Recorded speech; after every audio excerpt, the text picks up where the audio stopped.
Bonjour à toutes, bonjour à tous. Il y a quelques jours, je reçois un commentaire me disant que nous avions oublié le courage de celles et ceux qui avaient pris la parole dans la manif pro-mariage. Il est vrai que l'on oublie beaucoup de la violence des Antilles, de ces personnes qui prenaient de leur temps pour s'assurer que d'autres n'aient jamais les mêmes droits qu'eux. En 2013, il y avait une fracture très visible. 63% des Français étaient pour le mariage pour tous et 53% pour l'adoption. Mais cela voulait dire aussi qu'encore 37% étaient opposés à toute notion d'égalité de droit pour une partie des Français. 37% des citoyens du pays des droits de l'homme et des libertés espéraient qu'une autre partie ne puisse jamais avoir les mêmes droits qu'eux. Évidemment, il n'y avait pas 37% de cette France d'alors qui était dans la rue. Mais soutenue par les églises et par les forces extrémistes de ce pays, une organisation s'est formée, faite de briques et de broc, et bientôt des traînées de dizaines et dizaines de bus allaient sillonner la France pour faire toutes ou presque toutes les manifestations contre l'égalité des droits pour les couples homosexuels. Nous pouvions retrouver les mêmes familles manifestant en début de semaine à Lyon, en milieu de semaine à Paris et en fin de semaine à Bordeaux par exemple. À ce groupe dur s'ajoutaient les opposants locaux à toute considération pour ceux qui ne partageaient pas leur style de vie. Je me souviens à Bordeaux ne pas pouvoir compter les bus affrétés par les amoureux du rejet tant il y en avait. Je me souviens avoir lu qu'ils étaient près de 120 bus à venir de toute la France, en plus de plusieurs TGV pour la manifestation de Montpellier ou celle de Marseille par exemple.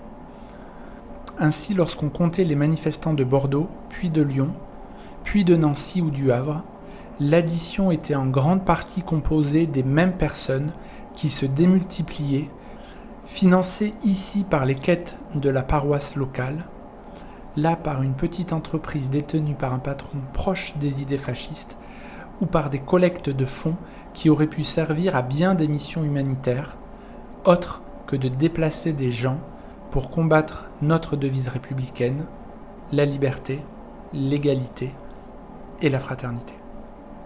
Puisque cette réflexion est née d'un commentaire sur une autre vidéo, vous le savez, je suis engagé en politique et je me souviens des petites pressions me disant que si je maintenais cette position dans un centre droit qui alors était encore trop mutique sur les questions de société, si je ne renonçais pas, alors je tuerais dans l'œuf toute éventuelle ambition à briguer un mandat un jour, quelque part en province.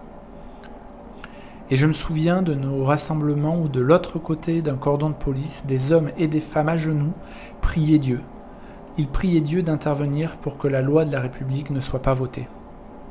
Politiquement, j'étais proche, et je le suis sur bien des sujets encore, proche de personnalités comme Simone Veil, Jean-Louis Borloo ou Alain Juppé. Dans ce contexte-là, être pro-mariage, et surtout le dire, était très compliqué, à Paris comme en province. Mais être co-organisateur des manifestations pour ce droit au mariage ouvert aux couples de même sexe était un pari pour un ostracisme quasi assuré. Il y avait des restes de souvenirs de 1999 et du vote du Pacs, et d'une Bible brandie dans l'Assemblée nationale. Avec d'autres, j'avais alors milité de manière à ce que le Pacs puisse être, à minima, célébré en mairie. C'est vrai que de cette période de la fin des années 90, je garde des souvenirs souvent comiques de l'opposition cocasse, sinon pathétique, au projet du Pacs. De 2012 à 2014, c'est différent. L'organisation de l'opposition contre l'égalité des droits s'était mise en place. La violence attenante à une parole homophobe libérée était aussi tout à fait différente. Et on le sait, quand les mots attaquent, les actes suivent rapidement derrière. Depuis, en regardant de notre point de vue, aujourd'hui, on peut dire que cette période est en grande partie derrière nous. Mais elle ne demande qu'à ressurgir. Tous les maux ne sont pas soignés, et une partie des homophobes se sont enquistés dans leur haine. L'exemple d'autres pays nous montre combien peu de droits sont acquis à jamais. L'Italie, par exemple, où il est question aujourd'hui de désadopter des enfants qu'il aurait été par des couples de personnes de même sexe. Je me souviens aussi de ces jeunes enfants tirés de force dans les manifestations, quand d'autres semblaient le voir comme un jeu. Lors d'une de ces manifestations à laquelle j'avais été confronté du fait de la coupure des transports en commun engendrée par ces cortèges haineux, je me souviens d'un groupe de petits garçons de 10-12 ans portant une banderole comparant l'adoption par des couples gays ou lesbiens à l'envoi des enfants juifs dans les chambres à gaz. Le point Godwin ne pouvait pas arriver plus vite, ni avec plus de bêtises.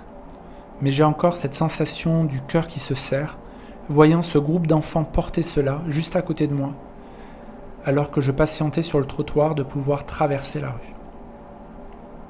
Si on estimait alors la part des LGBT à 10% de la société française, je me disais qu'il n'y avait pas de raison qu'il y en ait moins que 10% parmi tous ces enfants qui défilaient. C'est une question que je me suis souvent posée depuis. Que sont devenus ces futurs gays et futures lesbiennes aujourd'hui ? Que sont-ils devenus après avoir défilé avec des pancartes prônant des discours haineux sur ce qu'ils deviendront un jour ? Quel type de blessures en garderont-ils et comment cela allait affecter encore plus fortement leur famille, leur rapport aux autres et au fait de vivre leur amour simplement et ou librement après l'expérience qu'ils auront vécue. 10 ans après, les témoignages ne sont plus si rares. Alors j'en ai sélectionné 2, un très intéressant d'une jeune femme que vous aurez en toute fin de vidéo, et puis il y a aussi celui d'Augustin qui parlait dans une émission de France Culture que j'ai trouvé particulièrement juste. À mon tour, je relais ici ce qu'ils disent de cette expérience et ce qu'il en résulte pour eux aujourd'hui. Voici donc 2 extraits qui me semblent plus pertinents qu'une réflexion que je pourrais porter moi-même sur ces enfants. Un extrait d'une émission donc de France Culture à la fois simple, direct et je crois très profond. Merci.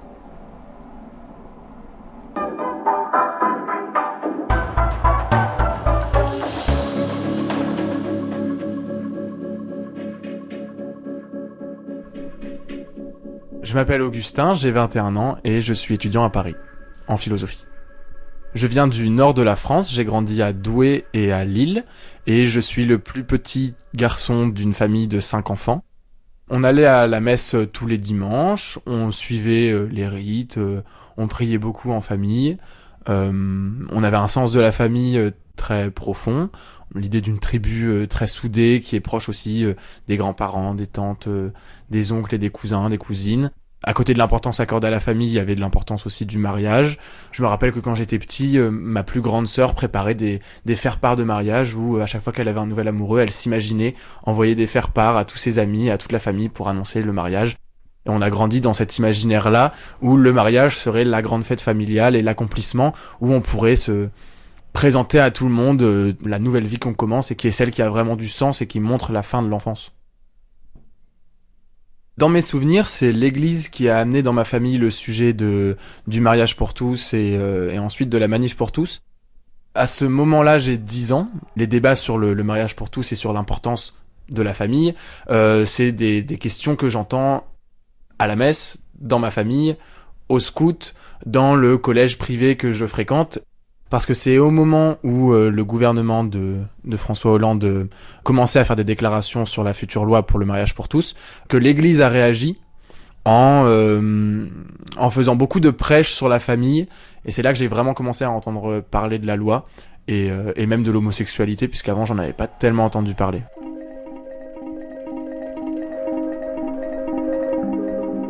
La première manif pour tous à laquelle j'ai participé, c'était la grosse manifestation à Paris, le 13 janvier 2013. Et toute ma famille y est allée depuis Lille à Paris, par un bus qui est parti très tôt de Lille et qui a été affecté par l'antenne de Lille de la manif pour tous. Je me souviens que dans le bus, on chantait. Il y avait beaucoup de gens de la paroisse, finalement, les personnes qu'on voyait le dimanche à la messe, qui étaient les amis de mes parents. Et donc, on chantait des chants chrétiens, et on y allait comme ça, ensemble, en bus. Et ensuite, une fois arrivé à Paris, je me souviens d'avoir été impressionné par le nombre de bus qui circulaient dans la ville pour aller se garer près du lieu de rassemblement. Il y avait vraiment des files entières de de bus et de gens qui descendaient. Et ensuite, je me souviens de la découverte des premiers goodies, les drapeaux rose et bleu, les premiers slogans, les pancartes. C'est entré très vite cette idée du rose et bleu, du logo avec les deux parents, le père, la mère, et puis la petite fille et le petit garçon. Et ensuite, on s'était équipé de sifflets et on est parti dans le cortège et on a marché comme ça avec nos sifflets, nos drapeaux, avec mes parents et mes frères et sœurs. Et des amis de la famille.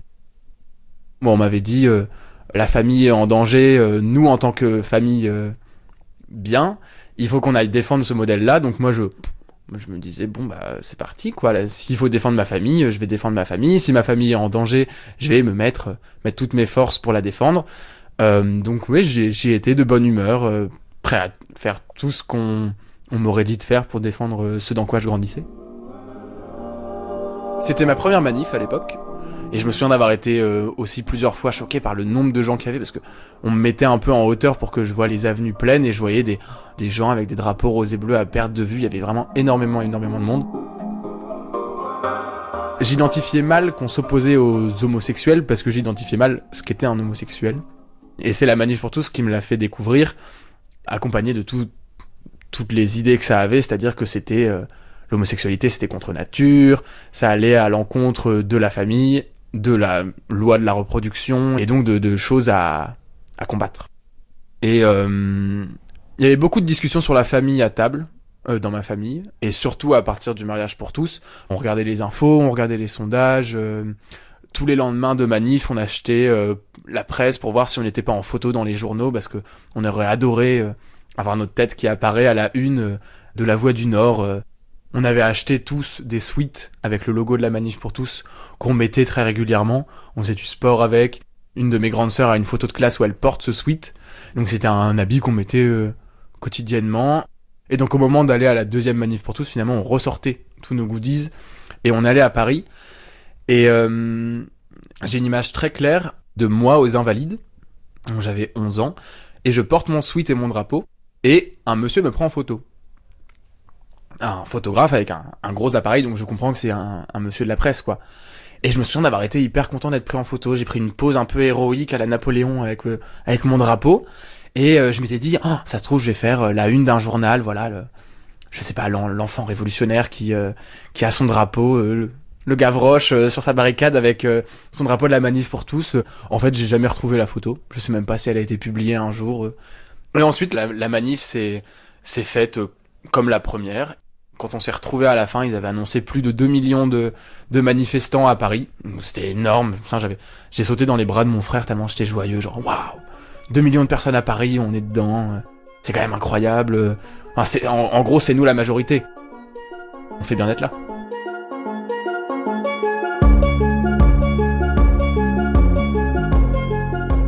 Mes souvenirs de l'époque sont joyeux, parce que je me rappelle avoir été joyeux pendant les manifs, mais avec du recul, ils étaient aussi très violents.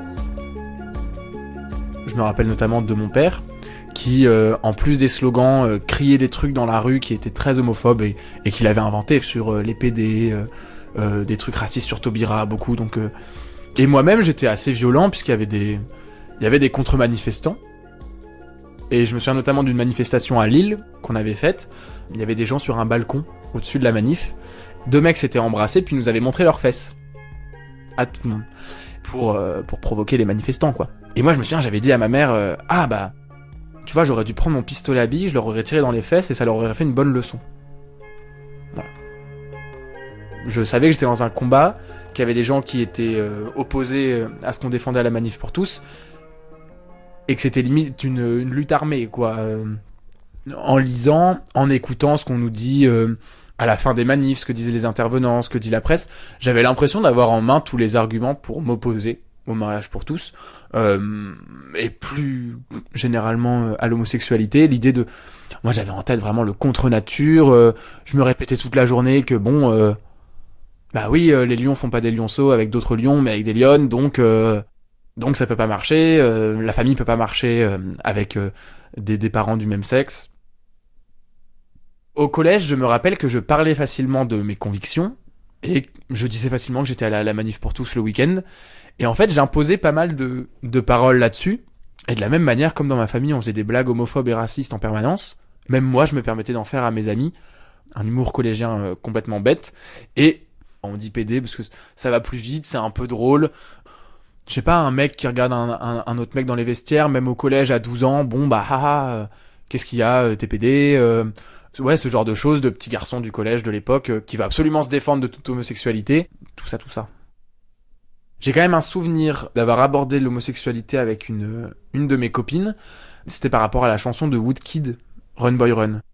J'avais découvert que cette chanson que j'aimais beaucoup parlait en fait d'un petit garçon gay qui doit courir et s'échapper du monde parce qu'il est poursuivi par une bande de haineux homophobes qui veulent sa peau en fait. Et donc Woodkid dit cours, va-t'en, va te réfugier, personne ne veut de toi.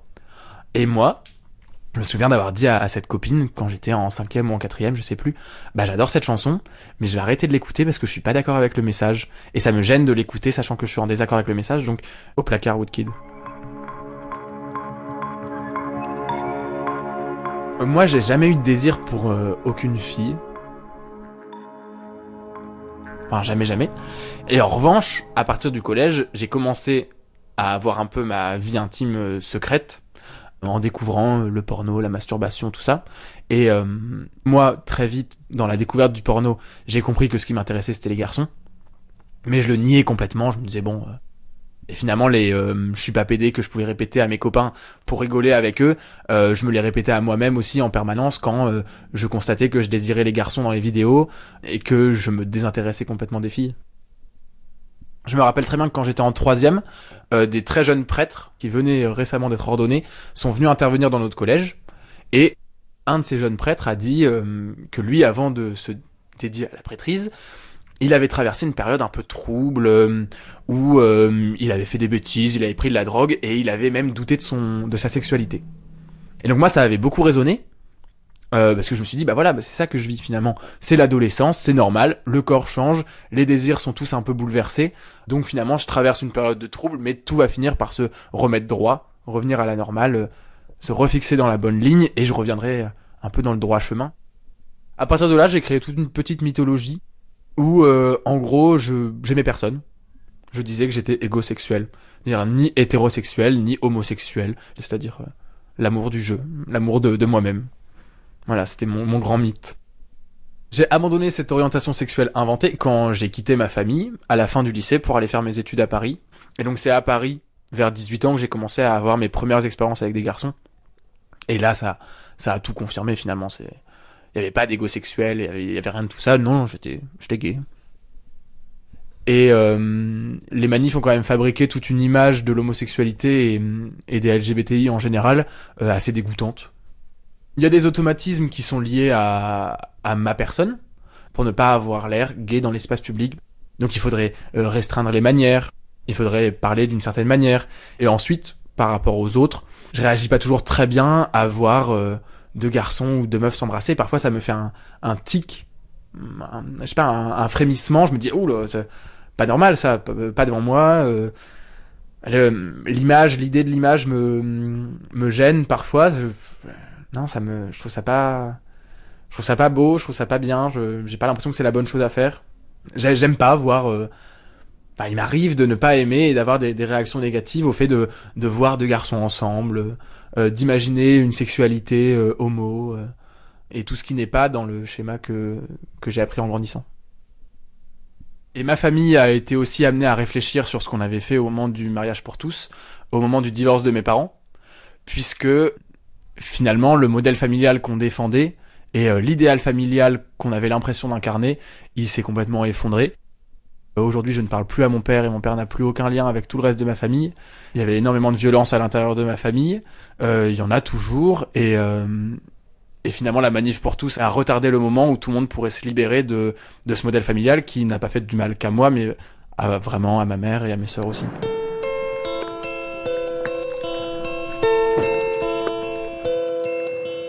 Je ne sais pas si je pourrais me marier avec mon copain. L'idée me plaît. Parce que j'aime bien les mariages, j'aime bien les moments de fête. De là à ce que je le fasse, en regardant dans mes yeux mes frères et sœurs, ma mère... Bon voilà quoi, ça reste dur de supporter le regard de sa famille dans toutes les actions qu'on fait à l'encontre de ce pourquoi on a été élevé.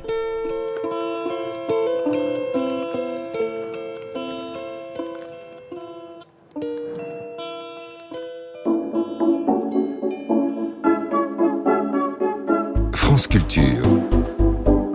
Les pieds sur terre. Je m'appelle Claire-Hélène, j'ai 30 ans, j'habite à Nantes. Mon père est agriculteur en Bourgogne, dans le nord de la Bourgogne. Ma maman est mère au foyer. Je suis la dernière d'une fratrie de 4 enfants. Donc j'ai grandi dans un environnement catholique, croyant et pratiquant.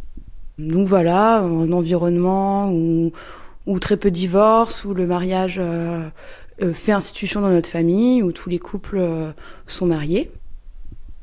Moi, j'ai grandi dans cet état d'esprit avec un moment à mes 14 ans où je me rends compte que je suis amoureuse d'une fille.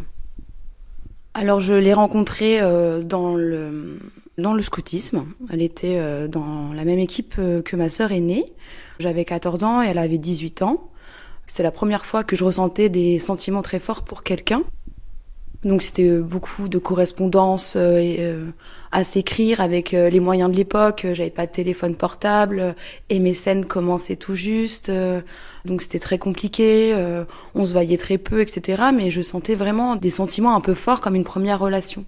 D'ailleurs, il y a Colette qui dit on ne souffre que de son premier amour et je crois qu'elle a bien raison. Quand on a 14 ans, on a des amis qui commencent aussi à avoir des relations, qui, avec des copains, on me pose des questions. Est-ce que j'ai un copain ? Je leur dis oui. Du coup, j'invente une identité, un prénom, même une photo, un visage. Ou alors, j'évite les questions. Voilà. Mes parents se rendent compte de cette relation car elle vient à la maison voir ma sœur. Et on passe beaucoup de temps ensemble. Et donc ça commence à leur mettre un peu la puce à l'oreille qu'il se passe quelque chose. Et un jour, ils m'ont pris à part et me demandant ce qui se passait. Et surtout, on me disait « Mais Claire-Hélène, tu n'es pas homosexuelle. Tu es ma fille, je te connais, je sais qui tu n'es pas comme ça. » Et donc, on dit « quand on est d'accord, parce que la seule chose que j'ai envie de faire, c'est de vous faire plaisir et j'ai surtout pas envie de faire de la peine à mes parents. » Et les années se passent jusqu'à mes 18 ans, où la relation s'arrête, voilà. Et là, je décide de me dire que la seule solution que je peux pour vivre bien, c'est surtout d'essayer d'avoir des relations avec des garçons. Donc c'est ce qui se passe, je rencontre un garçon de bonne famille, où mes parents sont hyper heureux pour moi, l'apprécient, et je sens vraiment chez eux un réel soulagement. Je me dis c'est super, cette relation peut exister, j'ai la possibilité de l'exprimer, de dire que je suis avec quelqu'un, rien que marcher dans la rue normalement, sans avoir peur des regards, puis on s'entend super bien. Moi j'ai cru que j'avais rencontré l'homme de ma vie, que j'allais pouvoir me marier comme il fallait, avoir des enfants, et puis finalement je pars faire mes études à Paris, à Bobigny, donc mes parents ça leur a été un peu compliqué d'aller à Bobigny. On était vraiment dans la campagne, donc ça leur faisait un peu peur la ville. Et pour faire des études d'assistante sociale. Et pendant ce temps, arrive la manif pour tous et ce grand projet du mariage pour tous. Et mes parents décident d'y aller, de manifester, d'aller à Paris et de manifester, de faire partie des cortèges. Et moi, je décide de les suivre. C'est la première fois que je manifestais dans ces cortèges assez joyeux, avec plein de pancartes, plein de couleurs, avec des familles qui ressemblent à ma famille. Je vis ce moment-là comme si vous êtes dans votre bain, la tête sous l'eau, et qu'il y a plein de bruit autour, et du coup j'ai un peu une image un peu floue de ces journées, parce qu'il y en a eu plusieurs, j'y suis allée peut-être 3 fois. Je crois que c'était des dimanches, je sais plus. Et en fait, je suis prise par une violence, mais qui revenait un peu de l'intérieur, me dire, mais en fait, t'es qui ? Je savais même pas pourquoi j'étais là, j'avais juste envie, en fait, qu'on me fiche la paix et de passer inaperçu. À cette époque-là, j'allais à la messe, et puis ils avaient fait une annonce en disant qu'ils pouvaient s'organiser, faire du covoiturage pour ceux qui voulaient aller manifester à Paris. Et je sais qu'il y avait quelqu'un dans l'assemblée qui avait monté le ton et qui avait dit que si c'était ce genre d'annonce mis à la fin de la messe, qu'il ne reviendrait plus. Et j'ai même pas osé le suivre alors que je trouvais ça bien. que c'est pas parce qu'on va à la messe qu'on a tous les mêmes idées. Pendant ce moment-là, des manifs pour tous, je prends les arguments, j'essaye de les défendre en défaveur de la loi. Je suis encore dans ma protection, à vouloir me cacher, à pas vouloir dire ce que je pense, et du coup à verbaliser des choses auxquelles je ne crois pas.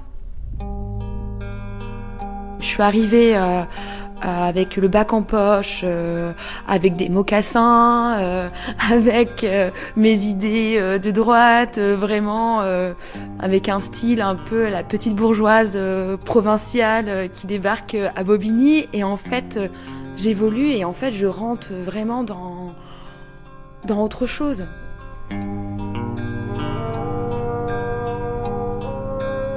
Et puis après la relation, je me rends compte qu'il y a des choses qui me conviennent pas, que je suis pas forcément heureuse complètement. Et puis ça va vite parce que ça commence à parler mariage. Moi j'ai 20 ans, j'ai peur en fait et j'ai envie de découvrir du monde, me faire des amis, comme une vie de quelqu'un qui a 20 ans. Et du coup la relation s'arrête. Mes parents vivent très mal ma rupture avec mon copain. Ils le considéraient comme un fils à part entière. Et puis ils étaient tellement heureux pour moi. Et puis je correspondais à tout point en ce qu'ils attendaient, entre guillemets, de moi. Ma maman m'avait dit une phrase en disant « mais t'étais mon rayon de soleil ». En disant que je le suis plus maintenant. Donc c'était assez dur. Et je continue du coup mes études à Nantes. Et puis master en poche. J'ai mon premier job dans l'aide à domicile et je rencontre une de mes collègues qui s'appelle Isabelle en octobre 2016. Et puis moi à l'époque j'étais en coloc et mon colocataire part et du coup elle prend la chambre de mon colocataire. Donc là passe en colocation et là on se rend compte qu'il y a vraiment quelque chose qui se passe entre nous. Alors, nous nous mettons ensemble officiellement, je suis amoureuse. Et je dois rentrer pour Pâques dans ma famille car ma sœur aînée se fiance. Et là, je décide de dire à mes sœurs et à mon frère qu'en fait Isabelle n'est pas une colocataire et qu'on est ensemble. Donc mes sœurs sont hyper heureuses pour moi. J'annonce pas à mes parents que je suis en couple avec Isabelle à ce moment-là parce que je me dis je vais quand même attendre d'être sûre. Et donc ça met du temps. Je crois que ça met 3 ans à leur annoncer. Et c'était avant le Covid, donc en 2020. Donc je vais chez mes parents. Une de mes sœurs est présente pour me soutenir. Après la messe, on se lance dans cette annonce. Au moment du dessert, je revois mon père avec sa cafetière italienne. Et le projet avec ma sœur, c'était qu'elle me pose une question sur moi. Parce qu'en fait, pendant ces 10 ans, depuis ma rupture avec mon copain, mon ancien copain, mes parents me posaient très très peu de questions sur ma vie. Et donc là, ma sœur me dit hey, « Claire-Hélène, comment ça se passe ton travail au fait ?» Et je me mets à pleurer. Et mon père me regarde, je sens qu'il commence à pleurer aussi. Il y a un grand malaise. Et là, ma sœur dit « voilà, Claire-Hélène et Isabelle sont ensemble, elles sont en couple. » Mon père lâche la cafetière, il dit je m'en doutais, on s'en doutait. Quelques minutes après, il dit non mais pour le moment Claire-Hélène, ne fais rien, n'achète rien, t'engage pas, prends ton temps, réfléchis. En fait c'est tout réfléchi en fait, parce que ce que je leur dis pas c'est qu'on a déjà acheté un appartement ensemble, mais ça je leur dis pas, et que les choses sont déjà avancées et construites dans ma tête.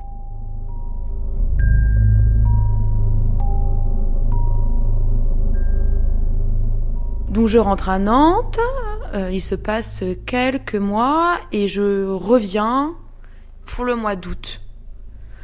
Et là, je suis accueillie par mon père qui était en moisson. Il fait beau et il porte le t-shirt de la Manif pour tous. Et c'est là en fait que je me suis dit mais c'est vrai en fait, la Manif pour tous elle a existé parce que j'avais complètement oublié. C'était tellement passé, j'avais tellement vécu ce temps de manif d'une manière un peu en sous-marin, en soum-soum là, que là mais tout revient et tout Et je me dis, non mais Claire-Hélène, mais quel chemin t'as fait en fait? Et ensuite, après, je rentre à Nantes, etc. Avec Isa vient vraiment l'envie de nous marier.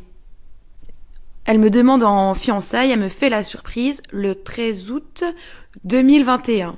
Comme ça, on se dit, on se mariera le 13 août 2022, pile poil un an après. Et là, du coup, oh là là, comment je vais leur annoncer? Faut repartir encore dans une annonce pas simple et il va falloir encore que je leur fasse de la peine. Donc en février, je rentre chez mes parents de nouveau pour fêter mon anniversaire. Mes frères et sœurs sont là. Et je me dis, je vais avoir du soutien, je vais leur dire. Sauf qu'on passe un super week-end, c'est un super moment. J'ai envie de préserver ce moment-là en me disant, peut-être qu'une fois qu'ils seront au courant, on se verra plus, quoi. Donc profitons comme si c'était l'un des derniers moments. Mais je me dis, Claire-Hélène, il faut vraiment qu'ils soient au courant. On est en février, c'est au mois d'août, tout est lancé, il faut leur dire, quoi. J'y arrive pas, ils m'accompagnent sur le quai de la gare. Et j'arrive pas, ça sort pas, je peux pas leur dire. Et du coup, je décide dans le train de leur faire un texto, de leur écrire que je vais me marier. Je les ai pas eu au téléphone depuis. Je leur ai envoyé nous faire part par la poste. J'ai pas eu de retour de leur part, rien. Et un jour, j'envoie une note vocale à mon papa en lui disant que je suis hyper triste, que je me rends bien compte qu'il sera pas là. Et donc voilà, et il me répond avec un message vocal en me disant que cette union est de toute manière provocation et trahison, et qui me remercie en fait d'être pas mentionné sur le faire-part. Donc je comprends qu'ils ne seront pas là. Et je me suis quand même mariée le 13 août 2022 avec Isabelle. Et c'était une très belle journée. Voilà. Jusqu'à présent, avec mes parents, on n'a pas encore échangé de vive voix. À chaque fois, j'ai l'impression de monter, de redescendre un escalier sans fin. Run, boy, run. This world is not meant for you. Run, boy, run. They're trying to catch you. Run, boy, run. Running is a victory. Run, boy, run. Beauty lies behind the hills.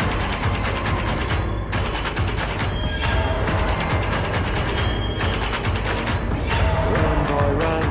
The sun will be guiding you. Run, boy, run. They're dying to stop you. Run, boy, run. This race is a prophecy. Run, boy, run. Break out from society.